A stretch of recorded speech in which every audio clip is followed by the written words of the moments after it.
And we're live. Hello, how you all doing? So, 1 week on. So, really want to hear from you guys about how the ULEZ expansion has been for you. 1 week on. So, Tuesday last week is when 29th of August, the day that will go down in history. When ULEZ was expanded and made London the biggest low emission zone the world has ever seen. I wonder if that's something to be proud of or despondent of. You tell me. So, a couple of updates. There's an event going on tomorrow.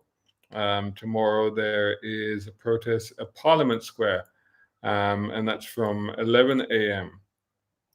Time to act, Sunak. So obviously it's aimed at the Prime Minister. Hello there, Mr. Williams. So that's happening tomorrow. I'm not sure if I can make it for that one, but that's happening tomorrow. So that's from 11 o'clock onwards, 6th of September at Parliament Square. Evening. So that's tomorrow. And then, of course, the big one, the really cool stuff that's happening. You may have seen that. Um, so that's the convoy. But you notice something interesting about the convoy. You probably recognize the van from the convoy, but you may not recognize the Bugatti. Now, I can't really promise you that there'll be a Bugatti, or there may be, don't know, on this event. Maybe not that one. But there is this, you see. So that is the supercars that are joining in. And what this is actually is petrol hedonism. If you're in the car culture, car community, then you will probably know of petrol hedonism. They did a big event in Wembley last year as well.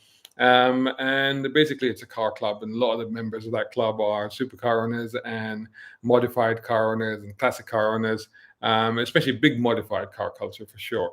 And the guy that's founded that, Chiro, he for him it's this thing that he's doing is kind of his form of protest, you know. Hello to those that are joining me. Now, I'd love to hear your stories. 1 week on, ULEZ, how has it impacted you?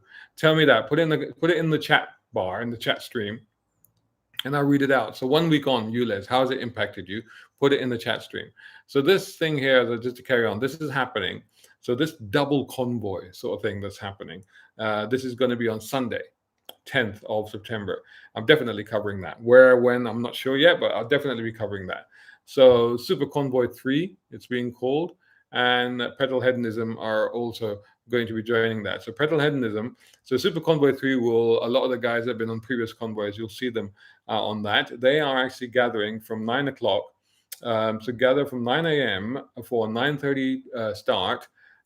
This will be at the Tesco in Neasden. So this is the one that's next to IKEA. And then the drive will be down to Whitehall to get there for about 11:30.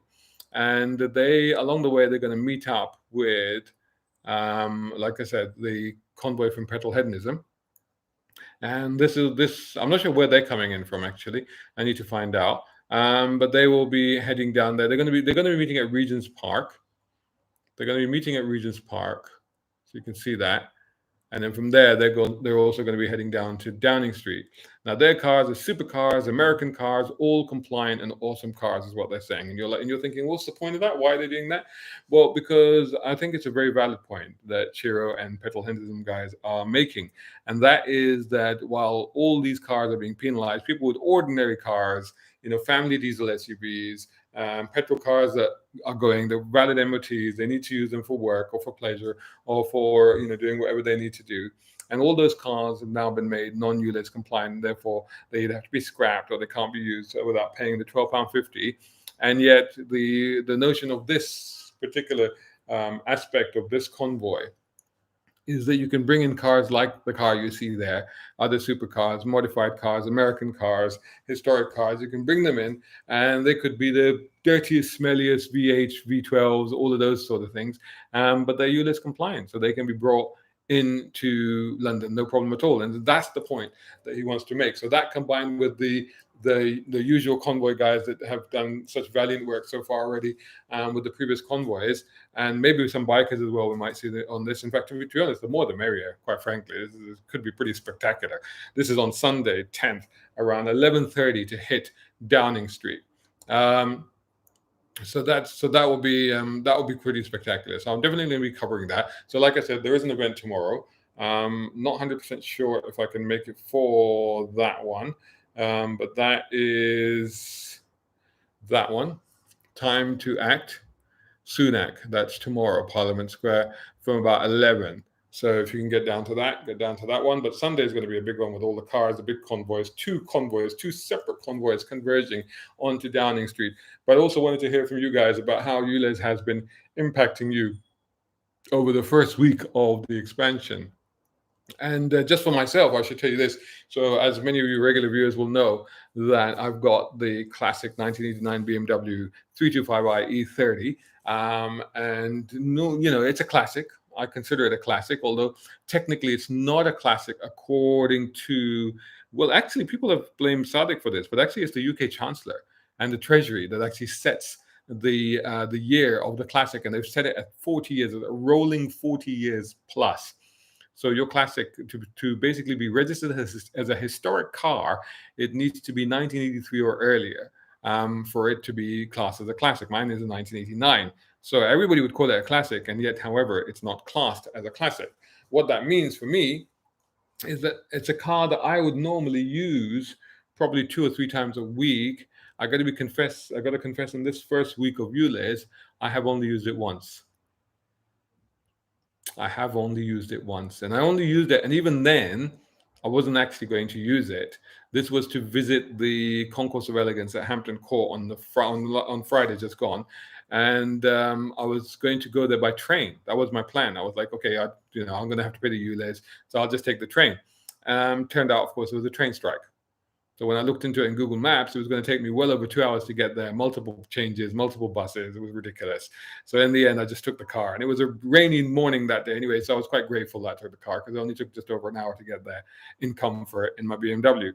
Now, interestingly, obviously, then it cost me the £12.50 to pay ULEZ to drive the car through London. So this is what public transport made me do, was drive my car through London, all the way from northwest London to Hampton Court. Cost £12.50, and it costs £12 for parking as well. So that's about £22.50. £24.50, sorry. 24, my math is terrible. £24.50, right? And so you think, well, that's quite a lot. But actually, because somebody asked me this question, I thought, well, that's interesting. I went on the TfL website and I put in the 2 stations that I wanted to go. And if you do that, plan my journey, and then it's supposed to tell you the route, and it's supposed to tell you how much it costs. And it was £11 something each way. So in fact, it would have been £22 something anyway. So it was only about two. So I only would have saved about £2 or £3, and then spent at least half an hour longer, if not more, in each direction. So it's actually cheaper to pay the ULEZ and take the car. It's just crazy. It's not really much of a disincentive, is it? So let's see what you guys are saying. So I really want to hear about how this first week has been for you guys, and a few people have jumped onto the stream. Thank you very much. Welcome. How you all? Was it Yamaha TR 600? My car passes MOT emissions, so I should be able to travel anywhere in the UK. 08 diesel, it's excellent condition. Why would I consider scrapping my car? It's a future classic. No, don't scrap it. And actually, keep in mind that I've advised people not to sell or change their cars at this time because prices are all over the place. But a lot of these amazing diesel SUVs are still worth a lot of money to a lot of people, particularly outside of the big metropolis areas. So you could always sell it outside, but I would hold on to it for a while if you can. Bird Nest Rat Fest. So that's 1 week's worth of tickets I cannot pay. Ha ha ha ha. Okay. Good for you. John Cook, have used a roll of black gaffer tape to cover my front number plate on the way past the only camera on the edge of the zone, and then the opposite plate on the way back in. Well, I'll tell you what, gaffer tapes, if you've got any shares in gaffer tape companies, and so that might be worth thinking about, isn't it? It could be a booming business there. So anyway, well done you if you managed to avoid the cameras. There is a map. I don't have the link for the map, but if you go, I think, onto one of the Facebook groups or one of the 2 main Facebook groups, you'll probably find it there. and there is a map that's been constructed on Google Maps, which shows you the location of all of the cameras, the ULEZ cameras. The ones in red, I think I get this right. The ones in red are the ones that are active. The ones in black are the ones that are not active. Why are they not active? Well, it appears they may have been disabled or vandalized or covered up or something. I don't know. But apparently there is a map out there. But if you look at the map, you'll see that mostly the black ones are dominant in the southeast part of London, where, and even it was reported recently in the newspapers, or one of the newspapers, that 90% of the ULEZ cameras in southeast London are actually out of action. So can't help but giggle. So what else have we got? So JC Driver, considering my MX, I want to hear your stories today about the first week of ULEZ and how it's impacted you. JC Driver, considering my MX5 is a 2001 1.6 non-ULEZ, but if I get a 2001 MX5 1.8, makes it ULEZ compliant. Please make it make sense. I can't make it make sense. I'm sorry, mate. I just can't. I mean, there's no way I can make that make sense, you know. So you can go out and you can buy a more powerful, more a bigger engined car, which presumably would have more emissions. I don't know. I don't have the stats for these cars on my fingertips, but presumably it would be emitting more. But that one's okay. But the one that you have, unfortunately, is not okay. The 1.6. Go figure. It's all mad. It's madness, isn't it? Really. Powerhouse One. Hi, I did my formal protest by using the ULEZ Motorcycle Test Center in Stevenage with my Suzuki GXR 750.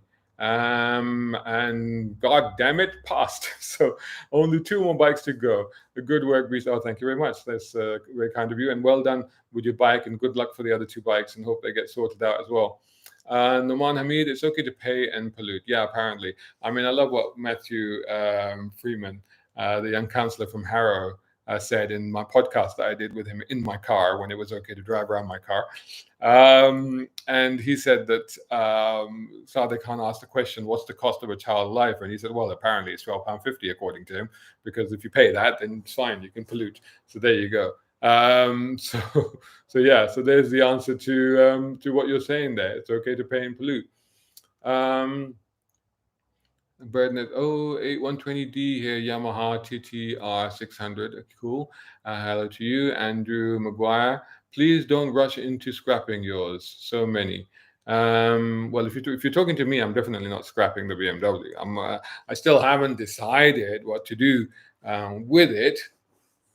The head says I should move it on. The heart says I can't bear to part with it. But you know, at some point, maybe, I don't know, we'll see how things go. But certainly wouldn't scrap it. It would sell. I mean, it's a classic, you know. So it will sell. But don't rush into scrapping a bird. But if you're advising other people, then I agree with you. Don't rush into scrapping your car. I'm vehemently against scrappage schemes. I very much oppose them. I can understand that if you need to do it and you think it will work for you, then I accept that. I mean, to each his own. But I'm personally against scrappage schemes. What else we got there? John Smith, does anyone know what the latest camera kill count is? No, I don't know. But like I said, I think there's a map out there. There is a map out there. I know there's a map out there that it's pinned onto Google. I think you can find a link to the 2 Facebook groups. You can probably find it in there. And it actually shows you how many cameras are active and how many are not. So, which is amazing. Whoever's doing that work, well done. Brilliant. Hat tip, respect to you. Round tweet, we are keeping our diesel as it's worth more than anyone would give us. Bought an EV to use for 95% of our local journeys. Yeah, fair play, fair enough. Why not? Absolutely. It's a good way of doing it. Hang on, I've jumped ahead here. Thank you all for joining me today. So we're catching up 1 week ULEZ on. How are we doing? How has it affected you? Kevin P, that's just for you. If you had 2 people to go where you went, that's £44 driving half price. Just trying to figure out what that's referring to. That's just you. If you had 2 people to go I see what you're talking about, Kevin. So you're referring back to when I was describing my journey to Hampton Court, and I was talking about taking the car, and of course it wasn't just me in the car. I went on my own to Hampton Court on this occasion, but I said that the train journey would have cost £11 something each way, so £22 something, and so you're making the very valid point that actually would have been £44. Whereas the car, driving the car, non-ULEZ car, cost me £12.50 for ULEZ and £12 for parking. And if you're going to mention petrol, it's negligible because although it took a longish an hour and a bit to get there, but the reality is in terms of mileage, it's really not that far. So yeah, the petrol price would have been negligible. My car is not the most economical, admittedly, but it's all right. um, Lee Ruby, the air is 10 times worse on the tube and the train drivers are striking. They can't manage on £60,000 a year. Okay, a bit political. I won't get into, whether they should be striking or not. But if they were striking on health concerns, I'd be fully backing them because honestly, from the test that I did, when I did the two videos, the two-part series I did with the air quality meter from Elitech, the Temtop meter, and the results that I got on the underground were just shocking beyond belief. Terrifying, actually, terrifying. And I met a guy at one of the protests at Trafalgar Square a few weeks back, and an elderly gentleman, and he had a full-on respirator, a gas mask thing that he brought, and he said that's what I'm wearing on the tube after watching the videos. That's how much it had scared him, and I can't really blame him, to be honest. The Adventures of Red 19. I've owned my car for 27 years. I'm selling it because of the little wannabe dictator. Don't sell it. What car is it? What car is it? Don't sell it. Oh no, that's really sad.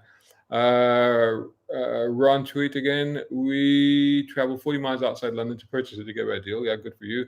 That's for the EV, I believe, right? John Smith says, last I heard it was 600 cameras down.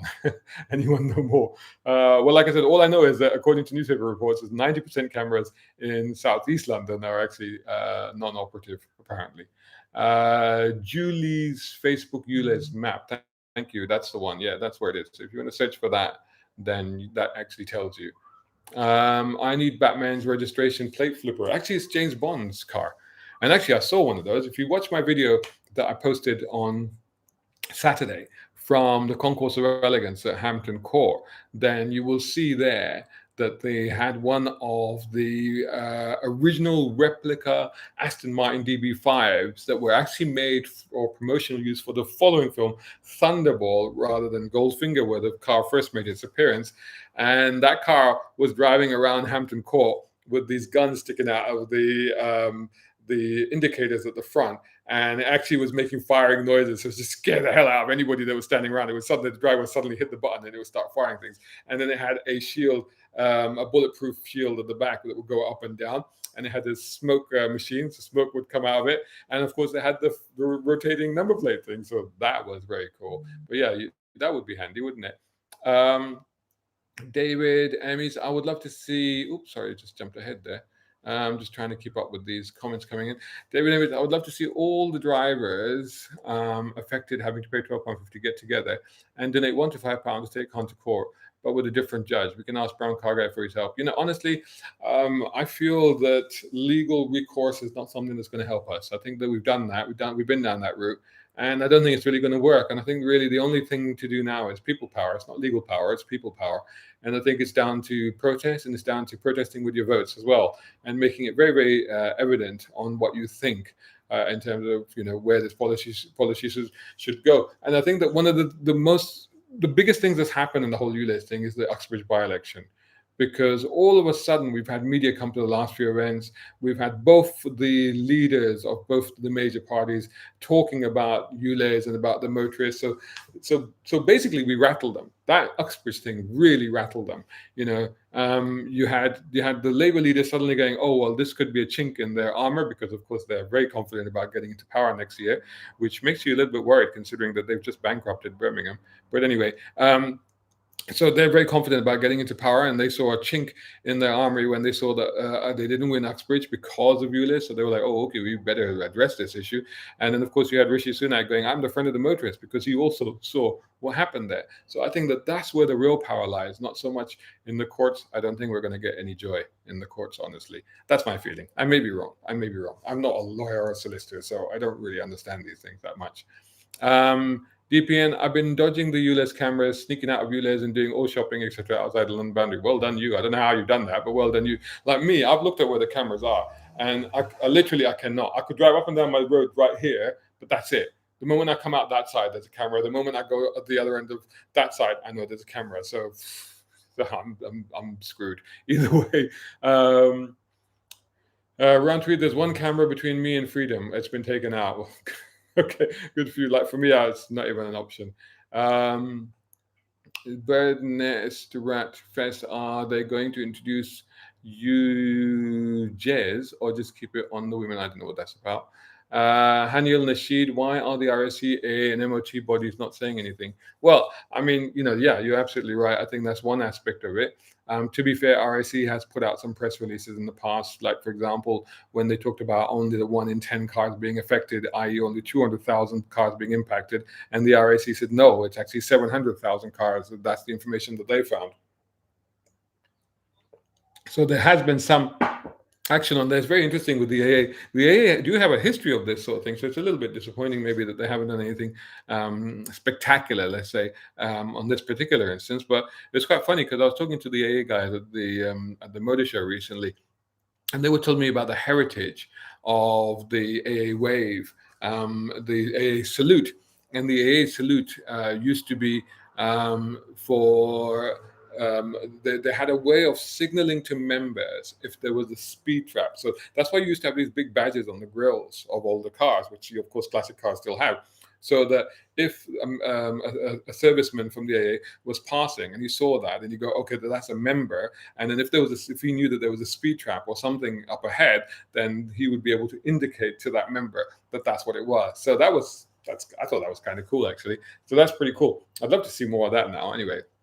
So that's when they really looked after their members. My personal beef is with my contemporaries in the automotive media, and it's something I find extremely disappointing. Apart from Mike Rutherford at Auto Express, big shout out to him, much respect to him, and also James Rupper at Free Car Mag. Apart from these guys, I don't see any of the mainstream motoring media has done enough really on ULEZ and talked about what it's going to do to us and to the car industry.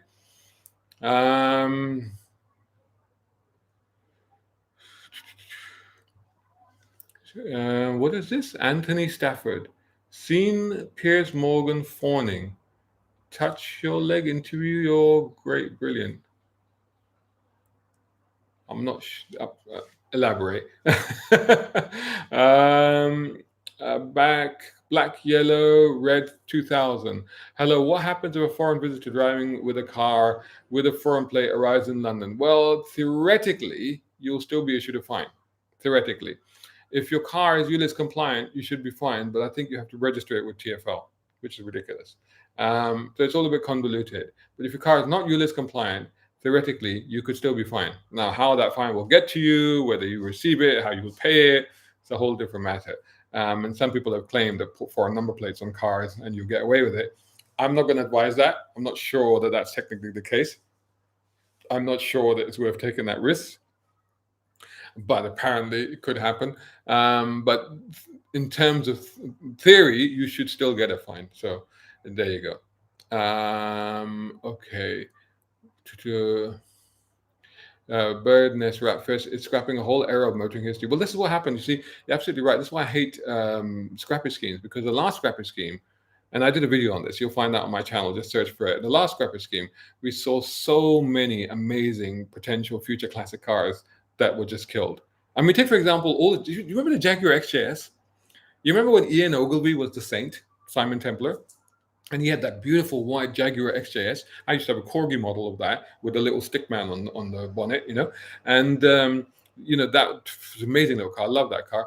So many of those were scrapped in the last scrappage scheme. So many of those. If you think about it, that was the spiritual successor to the Jaguar E-Type. So in 20, 30 years' time, we could be looking at the Jaguar XJS as the E-Type successor, looking for classics, and they're all dead. They're all gone. They've all been scrapped. It's absolutely tragic, really tragic. Um, to the Stephen Hunter, have just bought a paintball gun. Might have to do some paintballing games. Well, have fun with your paintballing games. Yeah. Um, I'm AMPM. I'm struggling so bad. I'm now in 20K debt with the bailiffs. Oh man, sorry to hear that. Really sorry to hear that. Hope some way to work that. Hope something you can do to work that out for you. But yeah, I mean, a lot of people really struggling. Um, oh gosh, just raced ahead. Hang on, let me go back again. Find out where I was. Right. Uh, Paul Turner, how is it that 400-mile electric car produces more CO2 than most well-maintained older petrol diesel cars, yet they are legal? A 400-mile electric car produces more CO2? Well, theoretically, electric cars in use do not produce CO2 unless you're looking at the source of the energy. That's a very convoluted, that's a very complex conundrum, actually. We'll have to come back to that another time. Um, Hi BCG, Hooked on Classics. Hello, Hendon Guna. Hi, how you doing?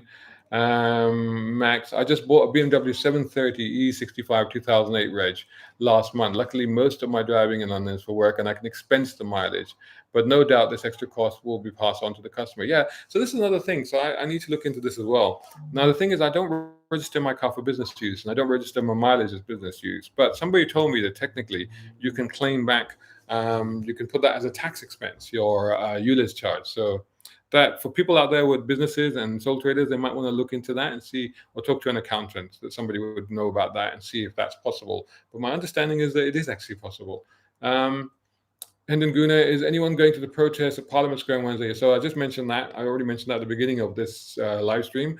Tomorrow, 11 o'clock, Parliament Square, there is a protest, but don't forget the big one, the massive two-car convoy convergence into Downing Street on Sunday, the 10th, around. They should hit there at about 11:30, 12 o'clock, so to speak. Powerhouse One, your survey of pollutants, particulates on the underground really needs to be taken further. Imagine litigation that could be driven by so many commuters, prohibition notice on use of Green Park, man. I just did what I did. I can only do what I do, and you saw what I found, and that's the reality of it. And now so many other people have bought the same devices, and you can still buy them. If you go back to those videos, I've got the link in there, and there's a discount code, so you can actually buy that on the affiliate link, and you'll get a discount as well. And you can do your own tests. So many people have done these videos and put them out there now as well. And so why isn't there a greater discussion about the potentially dangerous levels of air pollution in the underground? I don't really know. I'm amazed that the unions aren't picking it up, because it's their workers that are probably exposed to it more than any of us as well. So because they're down there all the time. Okay. Just trying to catch up with somebody that I haven't spoken about yet. Vin S, I applied for grace period over 8 weeks ago. I had 2 heart attacks, and they keep asking me for so many proofs, and I'm still waiting. I have a hospital appointment every 2 weeks. I don't know what to do. Oh man, my heart goes out to you, man. Sorry, I pray for you, man. Sorry. Yeah, that's tragic. That's really, really bad. And these are the things that they haven't thought through. They haven't understood how this impacts. They talk about these theoretical 4,000 lives that are being saved, and they don't think about the actual people that are suffering here, and lives that could be lost because of what ULEZ, or what the ULEZ expansion is doing. Short clip, why can everyone just not pay? Dude, I've never said, I've never told people not to pay, and the reason being because you see, like I said before, if it's like a mass case of mass civil disobedience as a political gesture, then that's fine. Then if everybody coordinates and does it together, that's fine. But if just individuals do it, then all that's going to happen is that you're going to get fined. Your fines are going to increase. Eventually, bailiffs are going to turn up. And if you're strong enough and understand the law well enough to be able to fight that, then good on you, go for it. But vast majority of people aren't, and they will just freak out, and it will just add to their anxiety levels. So I would not encourage that unless, like I said, there's a mass case, a mass level of civil disobedience that happens at the same time, in which case it could work. But how to organize and orchestrate that, I don't really know. Anthony P, I live in the section where ULEZ can't be installed in the M25 up to M1. Waze now tell you about the ULEZ route. Yeah. F1 number 44. I saw a chap on YouTube. He's had a car out of date. Its emissions were fine. He got the manufacturer and notified DOB. Yeah. So yeah, basically yeah. So some cars, petrol cars, some cars as far back as the late 90s, some of them could be ULEZ compliant. They may not come up on the TFL database as ULEZ compliant. So if you think that your car might be, then the best thing to do is you have to get a COC, which is Certificate of Compliance. You have to get that from the manufacturer. So you have to go back to your dealer or your manufacturer. Some of them charge for that. I think anything from 150, 175 pounds, something like that. And it's no guarantee that it will come back as saying that your car is ULEZ compliant. But if you think that it will be, you can apply for that. And if you get that, then you can then send that to TFL and get your car re-registered as compliant. So in some cases that is true, but if you've got a diesel car, then pretty much you haven't got a chance. But with petrol cars, it is possible with some cars, but not when you're going back to the 80s. The trouble is that the specs that TFR want are the manufacturer's original specs on your engine. So it's a case of, did they measure NOx on your engines, particularly NOx? Did they measure NOx on your engine as far back as that? So when you go back to the 80s and stuff, they never even measured it. So there is no data. There's no number. There is no facts. There's no data on that. So you won't be able to get it. So it has to be measured originally by the manufacturer at the time of production, and then it has to be below that level. And if it meets both of those things, then yes, you could get it ULEZ exempted.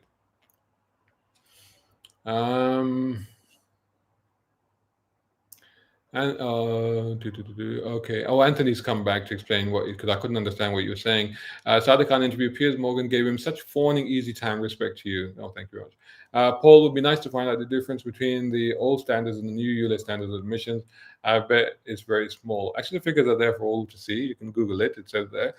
Basically, you're looking at the difference between ULEZ 5 and ULEZ 6 in terms of diesel cars, which is basically the same as petrol ULEZ 4, Euro standard emission 4. But the additional thing with diesels is that particulates have been added to that. So there's a slight difference between how the diesels are classified and how the petrols are classified, but it's Euro 6 onwards for diesel and Euro 4 onwards for petrol. And of course, some of you will know that there is another Euro standard that's coming out probably around 2025, which is Euro 7.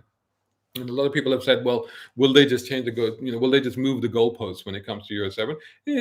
Anything's possible. There's no such indication at the moment. There's no such plans, and nobody has said anything. But then don't forget that just, a year and a half ago, the mayor said that he wasn't going to expand ULEZ any further. So there you go. I have hooked on classics. I have a 2002 Rover diesel. I'd be spending a fortune to going into London. Well, it depends how often you do that, right? Bird's Nest Rest, if 9 out of 10 cars were compliant, it would be approved that it's a massive waste of cash. Yeah, that's exactly. I've said that before. Oops, it's jumped again. It's jumped. Well, thank you so much for all your messages that are coming here. This is Hendon Guna replying to F1 number 44. Also saw a chap on TV that had a 2015 diesel that is not compliant, but the 2016 version was exactly the same model of engine and is compliant. Yeah. So in that case, you could try. I mean, it's a diesel though, because they literally were not. You could try with the manufacturer to see if you can get a certificate of compliance. I wouldn't be hopeful. F1 number 44, but if your emissions comply, you have it amended even if your car is too old. This guy did it. Yeah, if your car is too old, you can. Like I said, you need to get that certificate. If the certificate shows that the emissions meet those standards, then you can actually get it compliant. My 12-year-old van identifies as a classic. Cheers, Stevie Smooth. Well, my 34-year-old BMW identifies as a classic, and I think that justifiably so. But it's still subject to ULEZ. J Marks, the irony of this is the mayor drives an armored diesel Range Rover, so he is not that worried about the environment. He doesn't drive it, he rides in it. Raj, why are you attacking Sadiq Khan as you did not with Boris? We know what this is really all about. I don't know what you're on about, Raj. And I'm not attacking anybody. I'm attacking the ULEZ expansion. That's what I'm attacking. I'm not attacking any individual. Let me be absolutely clear. I'm not attacking any individual. I'm attacking the ULEZ expansion. And a lot of people, we had a few comments on some of my videos. People going, oh, but this was a Boris thing. This was a Boris thing. I was like, I don't care. I'm not. This is not a political channel. I'm not talking about supporting Labour or Conservative or whoever. I really don't care. All I care about is that the ULEZ should not have been expanded and affected motorists. I care about motorists and I care about cars.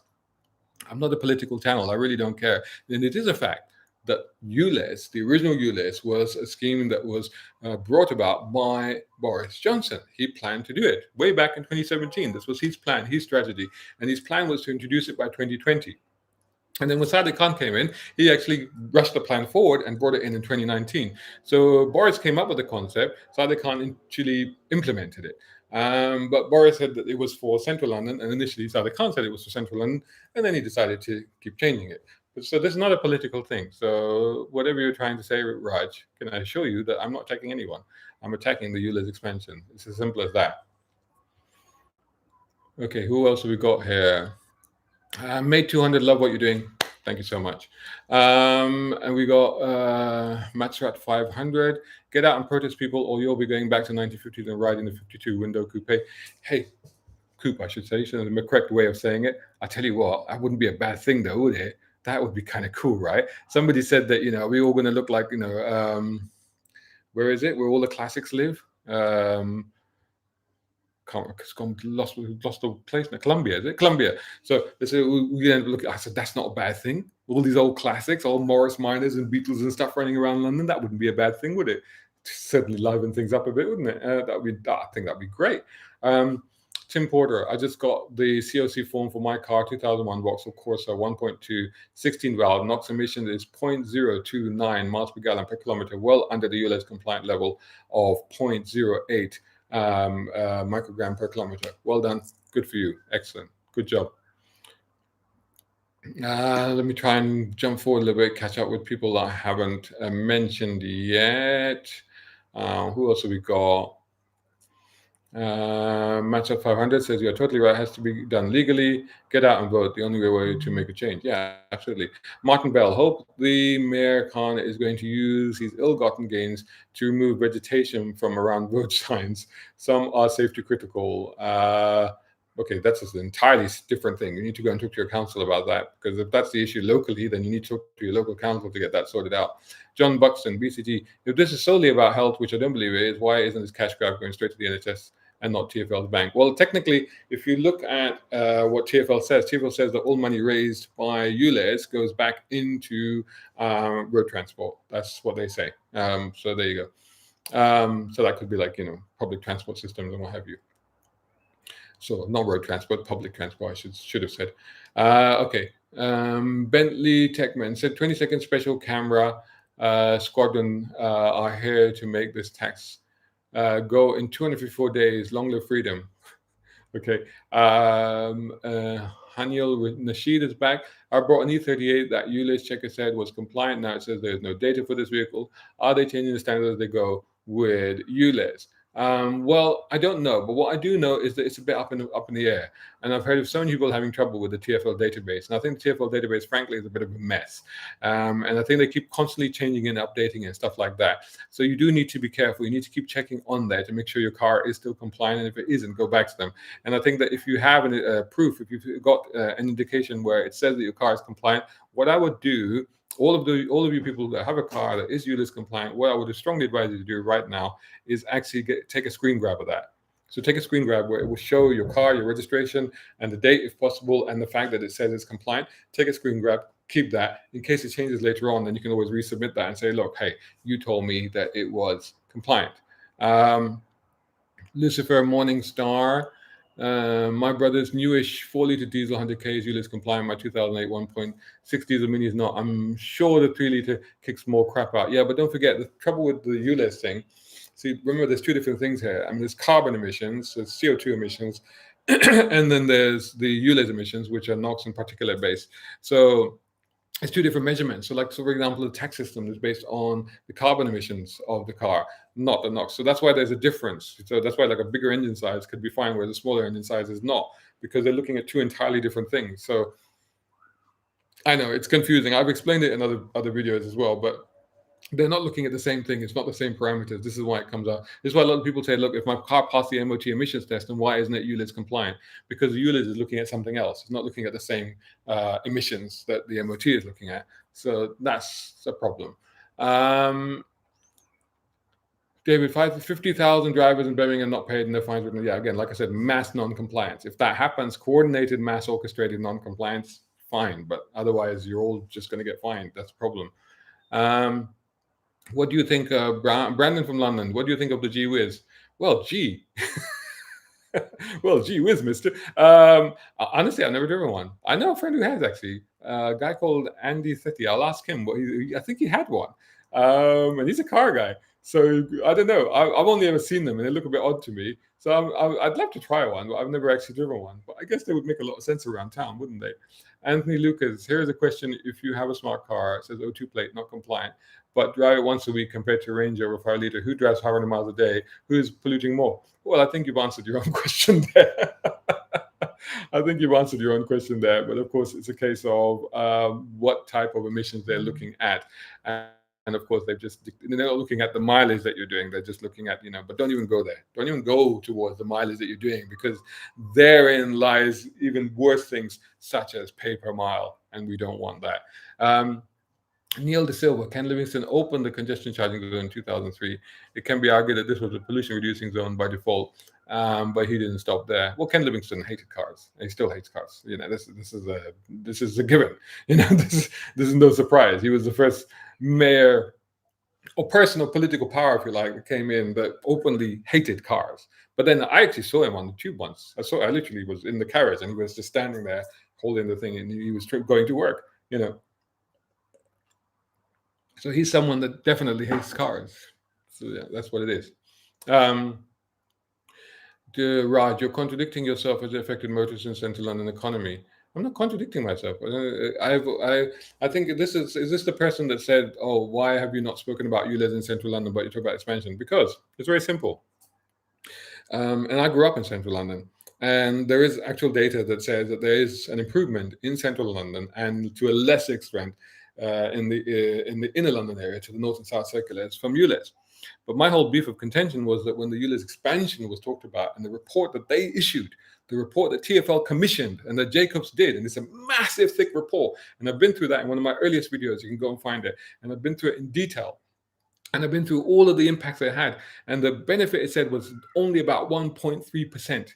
That was it. And it went through, and if you looked at the socioeconomic impact of certain people in certain areas, in certain communities, and it actually said negative in many of the categories. So when I saw that report, to me, that was like, no. This doesn't work. This is detrimental. You could argue that ULEZ in central London has benefits in terms of air quality. You could argue that. But at this point, to me, it was like, no, you cannot argue that. In fact, it has negative effects on people. And this is why I started, going down this route of covering this thing. So it's not me being hypocritical. I've said this from day one. I've never said that I was anything other than that. Right, I'm going to have to find out where I am now on this. Cuba. That's it. I had a brain fade there. Thank you so much. Who was that? Who said that? Myth. Thank you, Myth. Yeah. Cuba. That's where it was. What has Susan Hall and Howard Cox said by pay per mile? They're against it. That's what they've told me. But politicians. But that's what they've told me. Cuba. Yes, absolutely right. Thank you so much. No. I got it wrong. Not Colombia. It was Cuba. Sadiq Khan gets Matthew. We've already done that. The issue is Susan Hall and Howard Cox will split the vote and let Khan back in. That's a political discussion that needs to be had, maybe, as we get closer to the election, which will be in 2nd of May next year. Will the new mayor reverse ULEZ? Well, like I said, both Howard Cox and Susan Hall have said that they would. Howard Cox says he will eradicate ULEZ completely, and Susan Hall says she will bring back ULEZ to where it was. So, from day one. In past, they have never reversed a previous decision. This is Jang Chotota. I hope I pronounced that correctly. At the end of the day, it's up to us, the public. We vote them in, and we have to hold them to it. They make promises to us. I'm guessing that's how democracy works, right? We vote them in because they make promises to us, and then we have to hold them to that. Because, this is why we voted for you, because you told us you would do this. So I guess that's how it works. TfL controls many roads, including the A40 Western Avenue. Yes, of course it does. Trojan Performance. Hello, Brown Car Guy. Hello, Backchat. Yeah. Myth might be able to see a cash page or word page from a previous month. Depends Maybe this is relating to the database on TFL. Um, Stephen 15. The trouble is, will the new mayor get in? Not according to the stats. Yeah, I mean, we saw my video from yesterday looking at the poll, but remember that poll was only 1,000 people. There's 9 million people that live in London, and that was a poll of 1,000 people. I put a poll on the YouTube channel, and so I think already 4,000 people have responded to that one. So anyway, so fingers crossed that that poll was not actually correct. But yeah, it was scary, but it's a bit of a wake up call, really. So one of the reasons I wanted to cover it, like, it's a bit of a wake up call. It's like, I don't think we've done enough to let people know, to create the awareness of ULEZ and what the impact of ULEZ has been on communities in the outer London area. I think it's very important to continue hounding that message across, and trying to see if we can get more people to understand why this is not only a bad idea, but an unjustified idea, as I've just explained, because their own report said so.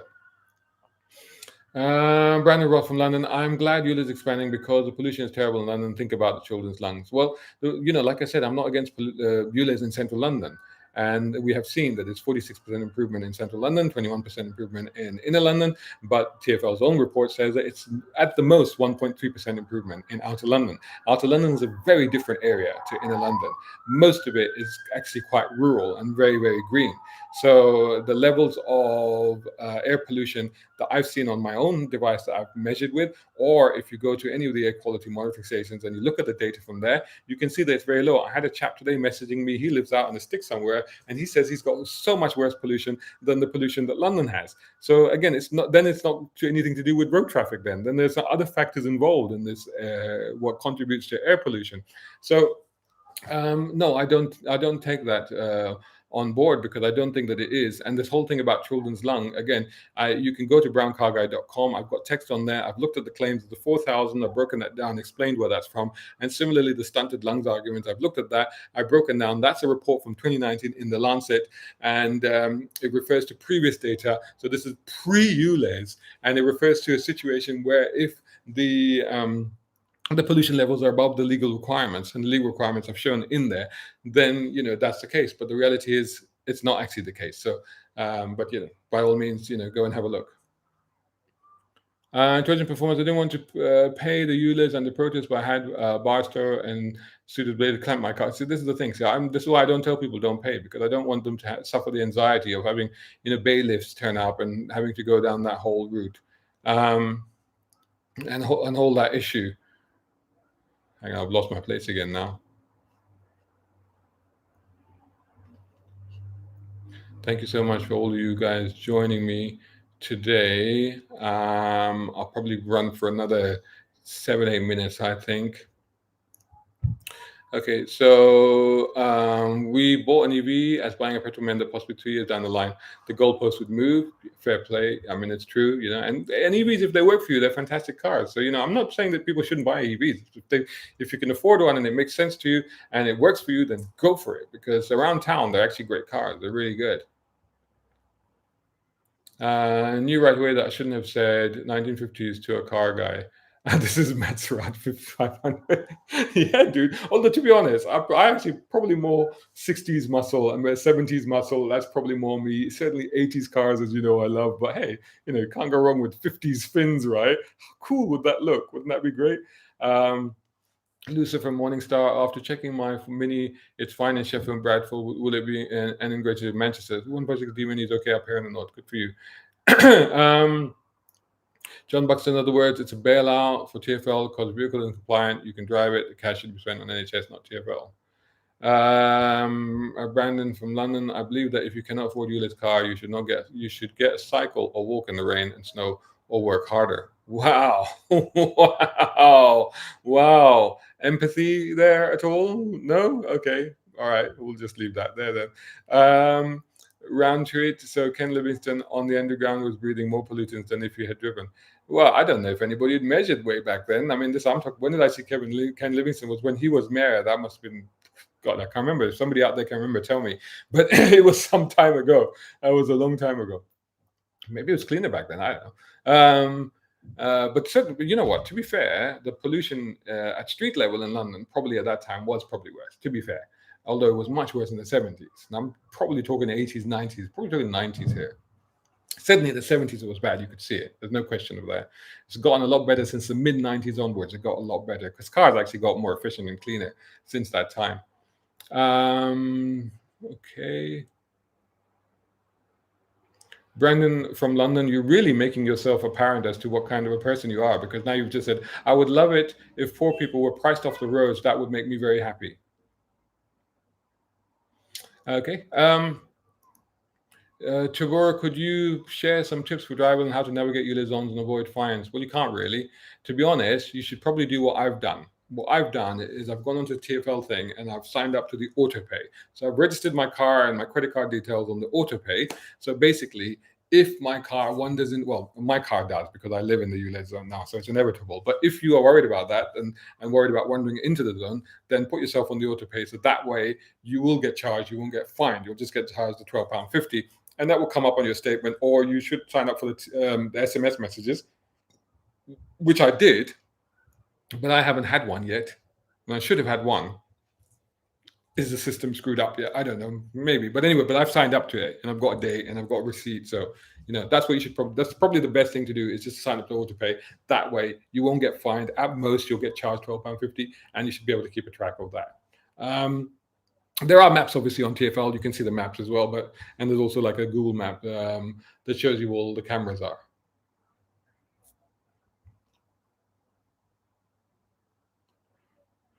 Tabor, has ULEZ had unintended consequences or challenges for business or individuals? Yeah, I've heard of many businesses suffering, people not giving up their businesses and companies, shops closing. I've heard these stories. So yes, definitely it has. Peter Bishop, I've been driving around my local area for 40 years now. Some Bella wants to scam me every time I want to go a half mile down the road. Well, there you go. Pink Taxi, yo, it's Joe, Pink Cat, watching you live. I hope to see you tomorrow. I'm not sure about tomorrow. Not sure about tomorrow. 10 Sunday, definitely I'm going to be somewhere, either in the car or along the route or somewhere. I don't know yet. I haven't decided. Good night, Shazad. Good night to you. And then Guna, can you share some success stories or case studies of studies of cities that have significantly benefited from implementing ULEZ? Well, I just said Central London ULEZ, 46% improvement. That's what they've told us. So we have to take that at face value. Pink Taxi, can you mention about the crazy meet that's going on with us on Sunday? I have at the beginning of this live stream, I mentioned both the event that's going on tomorrow. So there's an event tomorrow in Parliament Square from 11 o'clock, protest event. And then on Sunday, massive event, massive convoy thing, 2 convoys converging. So the convoy, Super Convoy 3, that's the regular anti-ULEZ convoy, as you can see, meeting up at Tesco's in Neasden and heading into town for 11:30 for Downing Street. And they're converging with the petrol hedonism guys who are bringing supercars, V8s, modified cars, all kinds of crazy metal as well, meeting up in Regent's Park and then also heading down to the same venue to meet together at the same time. It should be spectacular, and it should be a heck of a thing if you're a car person, if nothing else.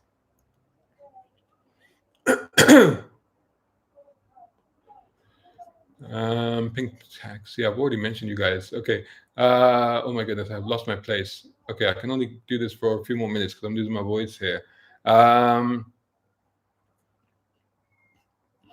Wow, messages are coming in solidly. Let me try and get through some of these as quickly as I can.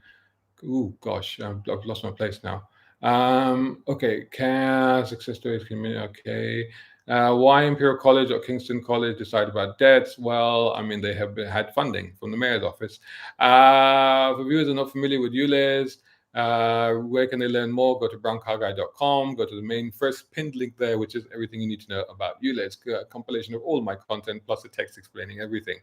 I wouldn't trust any data from TFL, says Serenity. As someone who covers ULEZ-related topics on YouTube, says Tabora, what do you hope your audience takes away from your content regarding this environmental initiative? Basically, I want people to be aware of when it's justified and when it isn't justified. I think that's only fair, and how it affects real people in the real world.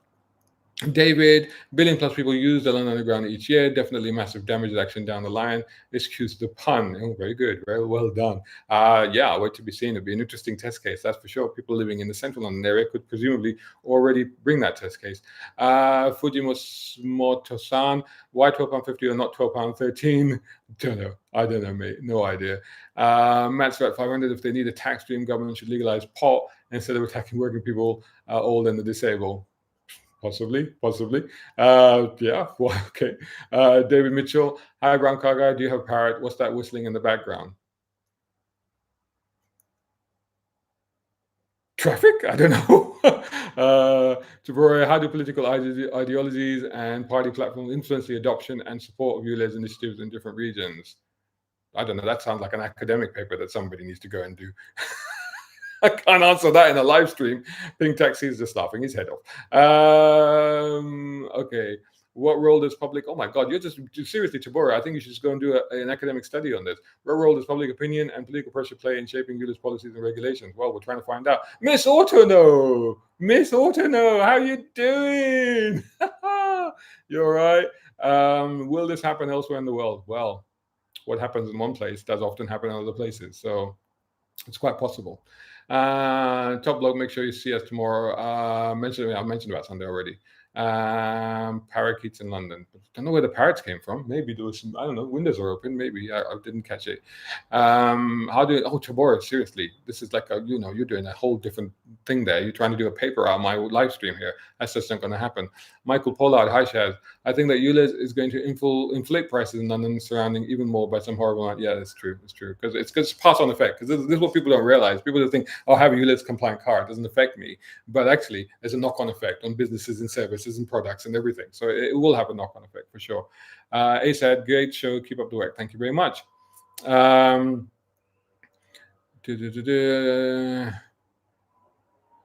Right, and I'm just trying to go through the rest of these very quickly because I need to bring this to a close because I'm about to lose my voice.